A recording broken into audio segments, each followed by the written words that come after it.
Olá, bem-vindo à minha casa e obrigada por me deixar entrar na tua casa. Agora a gente vai iniciar um assunto super complexo, mas eu quero muito que tu entenda um pouco sobre isso, porque Tomás de Aquino cai no vestibular, cai no Enem, cai no PAV o que eu trago aqui é algo muito, uma pincelada, mas é necessário que tu entenda. Então eu vou compartilhar aqui a minha tela, que eu trouxe mais uma vez um mapinha mental e eu espero que tu goste dessa forma de estudar. Estamos aqui no meu mapa mental de São Tomás de Aquino e vamos começar por aqui, ó. Primeiro a gente precisa entender que São Tomás de Aquino é o pai da filosofia escolástica e aqui a gente já está lá no século XIII, já bem pertinho do final. Acredito eu que seja século XIII. Estamos falando de mais ou menos, ele nasceu em 1225 e morreu em 1274. Aqui a gente está falando já da Baixa Idade Média, ou seja, o momento em que as cidades voltam a se formar, as pessoas estão deixando de viver no campo e estão voltando a ativar o comércio, está começando a voltar a burguesia, as pessoas ricas, as pessoas influentes.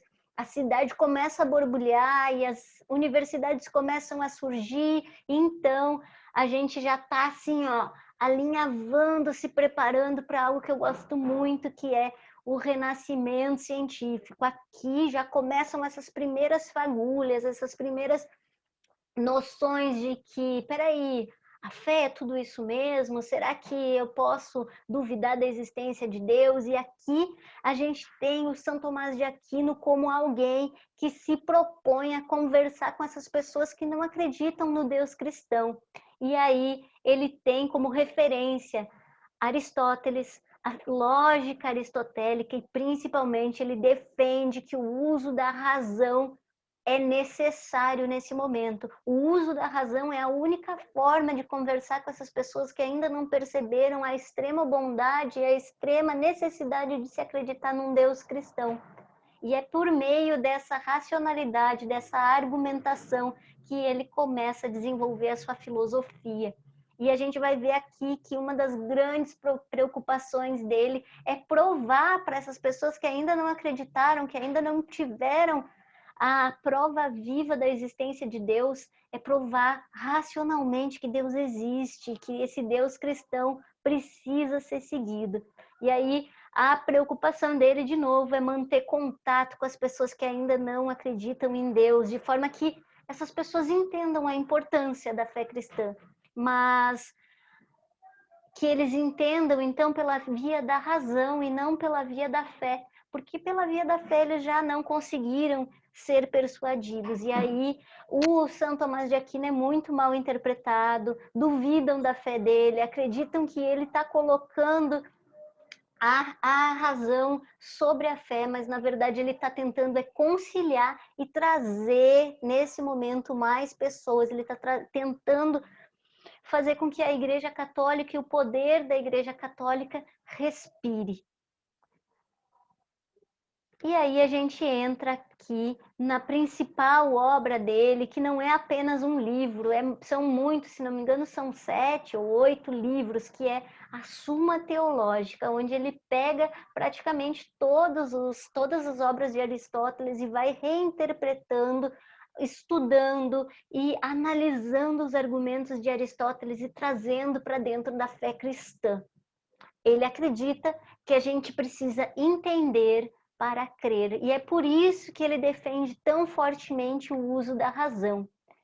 E antes de terminar a nossa aula de hoje, a gente precisa dizer que a filosofia, para Tomás de Aquino, ela tem a autonomia de organizar os argumentos da fé, de clarificar aquilo que ainda não foi compreendido. É claro que a partir do momento que tu tem fé, tu consegue, por estar mais próximo de Deus, ter uma clareza mental e desenvolver a tua razão mais fortemente.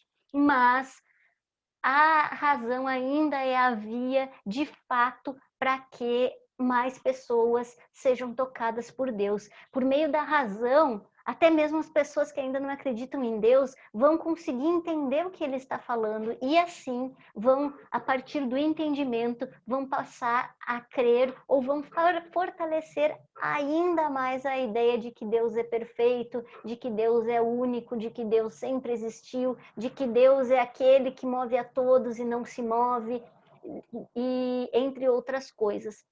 E aí, para te não desistir de mim, eu vou parar esse vídeo agora e depois eu tenho um complemento que eu quero te mostrar quais são as 5 vias de comprovação da existência de Deus propostas por São Tomás de Aquino. Fica aqui que eu já volto para a gente falar um pouco sobre essa prova da existência de Deus.